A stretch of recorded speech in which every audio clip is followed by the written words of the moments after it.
is powered by knowledge. Knowledge is powered by technology and innovation. Innovation arises out of creativity, as I said. How creativity empowers the basic science, that is the fundamental to nation's growth in a non-linear way through the design and development of its own products and systems. Friends, now we all know, dear friends, let me know how I will discuss about few instead of Indian innovation. Indian innovation, you must know how Indians have innovated. We all know about the recent rise of India's IT sector. Today, IT sector employs more than 2 million persons and contributes roughly 25% of India's exports. The IT sector also contributes around 44% to India's GDP. India's innovation in IT is knowledge products in education, healthcare and e-governance domains which serve the nation requirement as well as abroad. When I think of MROTEK, your innovation in data communication resulted in the indigenous modem and line drivers that has penetrated Indian markets and abroad, competing with international brands. Itself is one of the success stories. When you consider that IT sector employs just 0.2% of the population, you can see that the IT sector is contributing many times its share to the Indian economy. Indeed, it is not wrong to say that IT sector perhaps single-handedly changed the world's perception about India. IT is not the only area where India is innovative. India is innovative in many sectors. Innovation in consumer items, the sachet of shampoo that costs ₹2, or in American terms 5 cents. Imagine producing something for 5 cents. That includes not just the aluminium for the sachet, but also its contents, not to mention the cost of distribution. Yet these sachets can be found everywhere in India. Innovation cell phone business model. Today villagers are all speaking on cell phone. India has the cheapest telephone rates in the world for both landlines as well as cell phones. India also has the fastest growing telecom market in the world, adding roughly about 9 million cell phones every month. This amazing growth has been made possible because Indian cell phone service providers have a number of innovative business models such as free incoming calls, prepaid calling cards. We should remember that innovation in business model is also innovation. Now next innovation, let me focus on the Jaipur foot, which was originally made for about $28, by itself very low price. But the DRDO applied its technological competence to the problem and designed a still lighter, more durable foot called FRO, floor reaction orthosis, using carbon composite material. Nizam Institute of Medical Science, Hyderabad also developed very low cost stent that brought down the price of the stent, cardiac stent, by more than 90% to the Indian consumers. Similarly, the cost of a heart bypass surgery in India is just $3,000 to $5,000 compared to more than $50,000 abroad. Now, India's democratic society also benefits from Indian innovation. We see here electronic voting machine used in our election. Foreigners are often surprised to find out that in Indian election, 100% of the voting is through EVM. In recent times, doubts have been raised about the reliability of the software used in electronic voting machines in some other countries.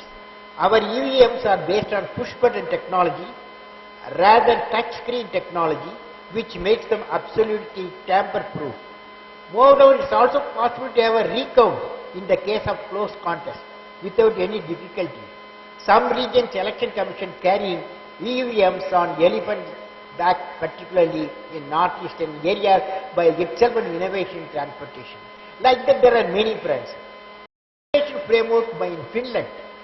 During my recent visit to Finland, I had an opportunity to meet the people from different walks of life in Finland. The political system, educationists, entrepreneurs, venture capitalists. When I meet the Prime Minister of Finland, he talked to me about how they overcome the challenges of 1992 crisis using the three-dimensional model, namely having formulating the framework of synergetic education, research and entrepreneurship with venture capital. So friends, this is one model. In this context, Finland has made quality education is available to all the citizens free of cost. Next, they encourage the innovation in every level of society. Now, in India has the resources both for natural and human capital. Presently, our university education system is contributing 3 million graduates and postgraduates every year, and the students seeking employment after completion of 10% class, 10 class and 10 plus 2 class are around 7 million per year. Thus, nearly 10 million youth are injected in the employment market every year. In the 21st century, India needs a large number of talented youth with higher education for the task of knowledge acquisition, knowledge imparting, knowledge creation and knowledge sharing. MROTEK is one of the partners in such type of mission. The next point, friends, I would like to say that our education institution and industry has to contribute equally for the development of the entrepreneurial leadership. Entrepreneurship development should become a part of engineering education. The next area I am going to talk to you about broadband economy.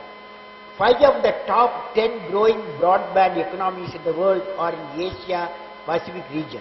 South Korea, Hong Kong, Singapore have the distinction of achieving highest broadband household digital connectivity index, about 90%.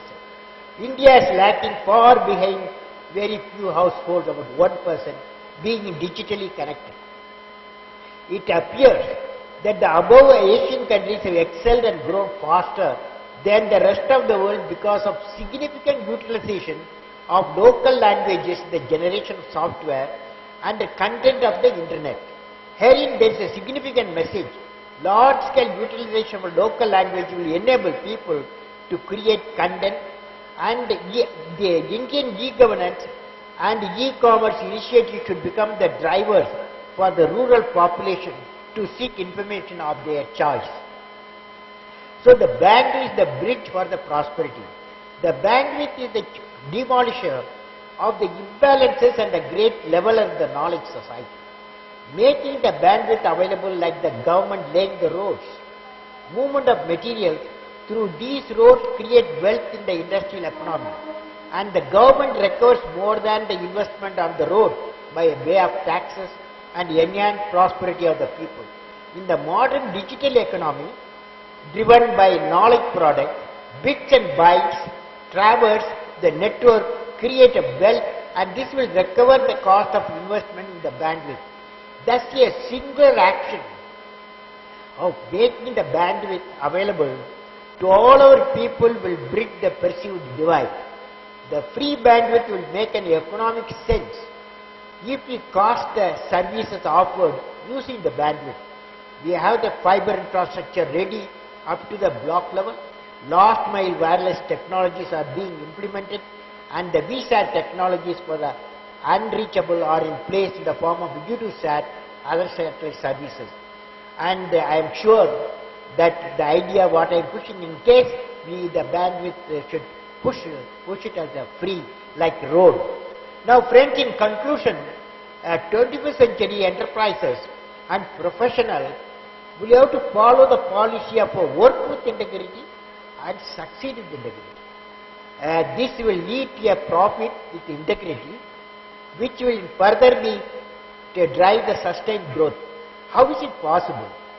We need to have a national ethics for sustained growth and peace. Where from it starts? Nation has to have an ethics in all its tasks for sustained economic prosperity and peace. If it's so, if nation is to have ethics, society has to promote ethics and value system. If society is to have ethics and value system, families should adhere to ethics and value system. If families have to get involved with ethics and value system, parenthood should have the inbuilt ethics. Parental ethics come from great learning, value-based education, and creation of a clean environment that leads to righteousness in the heart. Just now you took a vote. Let us all resolve, we will carry this message to our home, family, business and the nation. My best wishes to all of you in your endeavor to use technology to achieving non-linear growth for the nation with the spirit of innovation and the unflinching adherence to integrity. May I wish you all the best for the Silver Jubilee celebration day of MROTEK. May God bless you all, friends.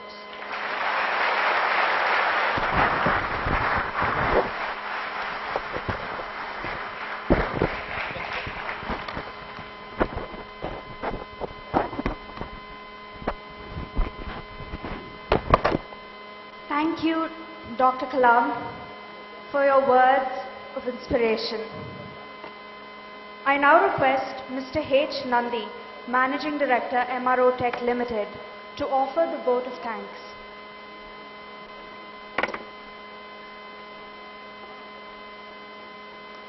Respected Dr. APJ Abdul Kalam, Mr. Narayan, distinguished guests, media representatives, and my dear friends. It is a great honor and privilege to be called upon to propose a vote of thanks to Dr. Abdul Kalam, who has always accorded top priority to reform initiatives. His presence today is a great source of motivation to us. We are extremely grateful to him to have acceded to our request for gracing this wonderful occasion and this milestone. I must admit, sir, that it has been our aspiration to have none other than you to grace this occasion. And of course, your wonderful talk. I, on behalf of the management, my fellow team members, and on my behalf, extend our grateful thanks to him and his encouragement. I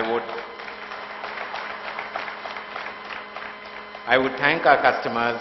Some of you are here this evening. Some haven't been able to make it.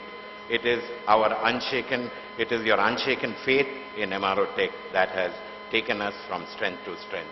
Hope you will continue to repose your faith in us. I owe special gratitude to the financial institutions, State Bank of India, Canara Bank, and KSFC for all the help rendered to us during this long journey. I would like to thank our vendors, consultants, and other business associates for being with us and contributing to our success, and hoping for many more years of mutually rewarding relationship. I would like to thank all our honored guests for their presence and participation